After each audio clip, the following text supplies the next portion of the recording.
everybody, how are you all doing today? My name is Alex and welcome back to my final review of 2017. Today I am reviewing the 2017 Christmas special Twice Upon a Time, Peter Capaldi's final Doctor Who episode, and this is Steven Moffat's final episode for Doctor Who. This review is going to contain spoilers for those who have not watched Twice Upon a Time, and so without further ado, let's begin my review on the 2017 Christmas special Twice Upon a Time.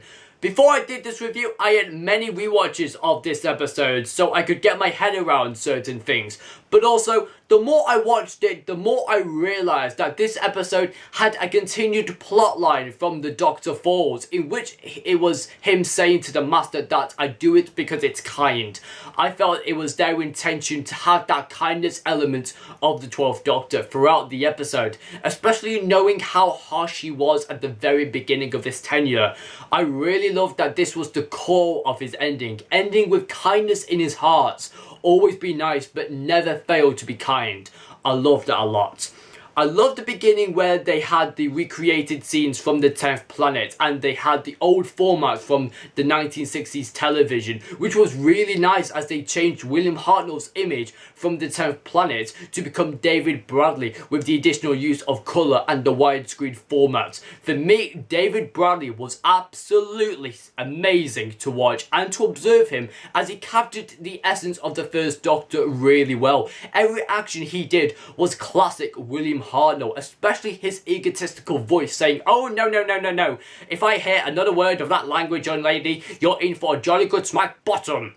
He usually says that to Susan a lot if she didn't do what she was told. However, I think that might be a sexist remark though, as you might say it to a child if you were a grandparent, but not to a teenager. That sounds way too sexist in my opinion. There were some moments that the first Doctor was a bit sexist towards Bill, but I didn't mind that at all. David Bradley was excellent from start to finish. His manner was exquisite. His TARDIS looked very similar to the 12th Doctor's TARDIS, as the windows were all the wrong size, and this came up a few times in the episode, and I liked how David Bradley coped with the humour, as sometimes Steven Moffat can force heavy humour into episodes without even realising it. The 12th Doctor and the first Doctor worked extremely well together. I loved how they mentioned that the universe generally fails to be a fairy tale, and that's where we come in. I felt there was a very good way of putting the Doctor's journey in perspective of saving worlds and helping the universe.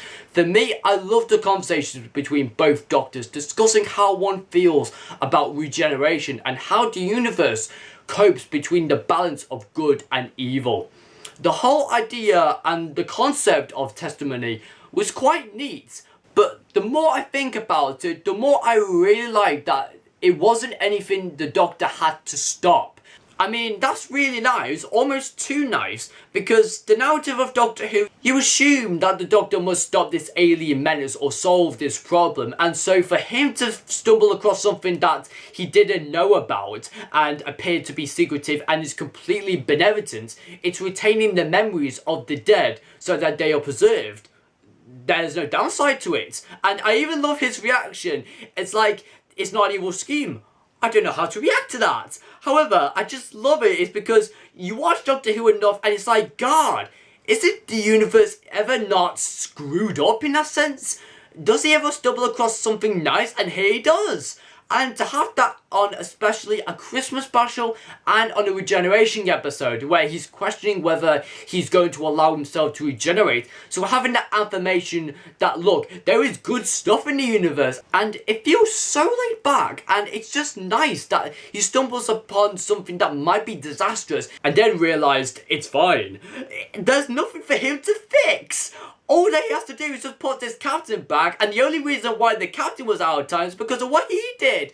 It's weird, I know, but it led up well to the Christmas armistice, which was a nice touch, by the way. Very thoughtful, the two sides calling a truce on Christmas Day on the battlefield in 1914, celebrating the spirit of respect and Christmas. That's another Christmas moment added to my list.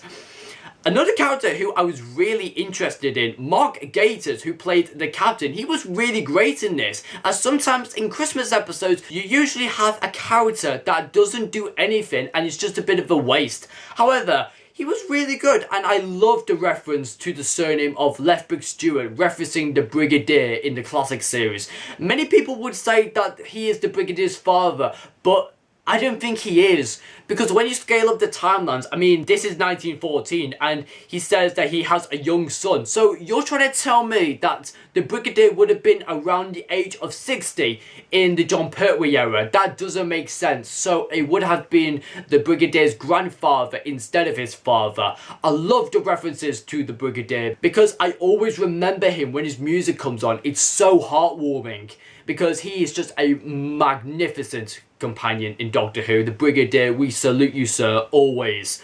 Speaking of references, the callback to Into the Dalek, that was interesting. I did not see that one coming, and I'm glad that he had the line that I was miniaturized, and when inside you, changing from what seems to be from a good Dalek to a bad Dalek. I think it was that plot line from Into the Dalek. It's been ages since I last watched it, so I'd be very surprised if anyone else remembers that, but I'm glad that it was not forced like other references in the past. It's just there. It's also fascinating that the Daleks database has way more information than the Matrix itself. I liked how the Doctor used Rusty to his advantage, as he's a broken Dalek who hates other Daleks, and so it's the Daleks lost becomes the Doctor's gain. I like that a lot. Also, I picked up a few references from this episode, such as the Testimony has a great connection with New Earth and the planet Villengard, which originally had a banana grove, as mentioned in Moffat's first ever story, The Empty Child and the Doctor Dances, and I remember that line. There's a banana grove that goes there. I like bananas. Bananas are good. Christopher Eccleston, you were the one who invented that, and nobody can take that away from you. I thought Bill was really good, as it wasn't really Bill, but it was her preserved body, full of her memories. I was very skeptical about her at the very beginning, and I felt there was something wrong with Bill in this story. However, I liked the way Moffat used her in the story as a bank of memories. So she is still her, but then again, it's just her memories that I've just made a copy of her, so therefore she can exist. I also think there's a great metaphor in this episode for change and regeneration, that there's a parallel with the Doctor's situation that I've picked up on with the Testimony version of Bill, because that version of Bill had Bill's memories, but at the same time, she's in a different body. The same memories in a different body, and that's very much like the same process as regeneration, keeping the same memories but just in a new body. There's also that idea of facing your faith, and the whole episode is about optimism and hope. Both of the Doctors and the Captain, who too faces death. However, he does survive in what to be described as a Christmas miracle, and this gives the Doctor that sense of hope going forward, proving that the future might not be that bad. The glass creatures were a nice touch to this episode. They look really cool in their design and stood a good purpose. However, I think they would be more beneficial if they were introduced in Jodie Whittaker's new series, in my personal opinion.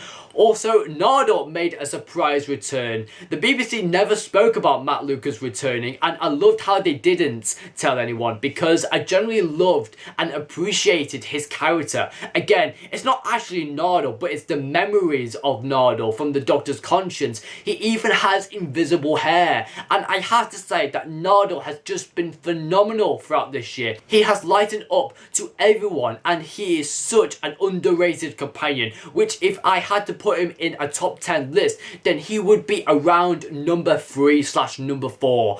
And of course, the inevitable happened. We saw the return of Clara. Now, for most people who hated Clara, I would have just advised you just to shut your eyes and block out her voice. On the other hand, I actually quite liked Clara's scene. It was a bit emotional, as I haven't seen her for a while, and frankly, I liked her as a companion. I thought she was really good during Peter Capaldi's tenure. However, I do have a slight issue with this scene, and surprisingly, it isn't Clara. Moffat has managed to do something absolutely insane here, and I don't know how he's done it. I almost want to applaud him for doing such a thing, even though it's so bad and blatant. Now, I'm not 100% sure, but in my opinion, from what I took from that scene with Clara, is that the Doctor now remembers her again. And if that's the case, what's the point in Hell Bent? Moffat has managed to make Hellbent even worse and more pointless than ever before. I don't know how he's done that. The whole idea of the Doctor forgetting about Clara was supposed to be her big exit, and that was supposed to be the entire idea of Hellbent, and now he's just undone it. If anything, I'm not mad. I find it hilarious and genuinely clever. The fact that he can take something so shit and ruin it even more. It's amazing. Now, considering that Murray Gold is leaving Doctor Who this year, I absolutely love the music leading up to the Doctor's regeneration. And I bet most of you would probably recognise this. They played the 9th Doctor's theme from Series 1, that high-range, soft, mysterious soundtrack. That was awesome. I know they used it for Jodie Whittaker's first scene, which I have to say, it was shot and directed really well, and I enjoyed her first scene. However, I do have a slight problem with this scene. Although the music was amazing, I would have liked if Chris Chibnall had his own music composer and composed something brand new for Jodie's first scene, because I don't think the 9th Doctor will allow the 13th Doctor to share his theme. I thought Jodie Whittaker was just great, not outstanding. She only said 2 words. Brilliant. And from my point of view, others may say that Jodie Whittaker is my all-time favourite Doctor, and like, how? She's hardly been the Doctor for 2 minutes and she's your favourite. Bloody hell. And you're possibly wondering if I'm excited for Series 11. I'm still unsure about the possibilities, and I do have my doubts that they aren't going to do great storytelling anymore. They're just gonna brag about the first ever female Doctor, like, oh my gosh, she's so wonderful, because I am sick to death of the hype of Jodie Whittaker being the first ever female Doctor. Just continue rising and produce great, brilliant stories, because otherwise I will get really bored of her, because if they just brag on that she's the first ever female Doctor, I'm not going to be interested. And finally, I have kept the best thing till last, and it's the man himself, Peter Capaldi. Now, I've said this many times in the past that Peter Capaldi is remarkable as the Doctor. He's always funny, he's always witty, he tends to be serious at times, he always gets emotional, he's just wonderful to watch. The fact that he is no longer the Doctor anymore really upsets me. I actually remember breaking down into tears when he regenerated. Again, when your favourite Doctor departures in such a dramatic way, there's that doubtful and heartbreaking feeling that you are never going to see him again as the Doctor. I think everyone will agree with me on this, that he wasn't treated well like many other Doctors have been. He should deserve better, because he's a professional actor and he has more to give as the Doctor. He was superb in his final episode, standing for what he stood for, including his values and characteristics. I like the title of the Doctor of War. Some people might have referred it to the War Doctor, but I don't think so. I just think it was a title that the Doctor was known for in the universe, as well as an ambassador for hope and optimism. Now, please bear the language that I'm about to say, but Peter Capaldi's regeneration and the ending scene was fucking awesome. The regeneration scene had spectacular effects, and I loved how he was speaking out like a lecture of all of the things you should do as the Doctor to the future incarnation of the Doctor. That's brilliant. His final words, "Doctor, I let you go." In my perspective, I think that means that he's been absorbing so much regeneration energy inside him, and the next Doctor has been trying to escape from him, and I think that Capaldi in the end lets go of the regeneration energy and then finally regenerates into Jodie Whittaker. It's a perfect ending in my opinion. Such unbelievable drama we have had with Capaldi as the Doctor. He's been absolutely remarkable, and my rating for this episode would have to be a 9.8 out of 10. A superb final episode for an awesome Doctor. Bravo, Peter Capaldi. And that's it. That's my review on Twice Upon a Time, Peter Capaldi's final Doctor Who episode. Please let me know in the comments down below, what did you think of Twice Upon a Time? Be sure to leave a like on this video and please subscribe to my channel for more amazing videos. Thank you so much for watching, and I will see you all next time in 2018. Until then, you take good care of yourselves and have a happy new year. Goodbye.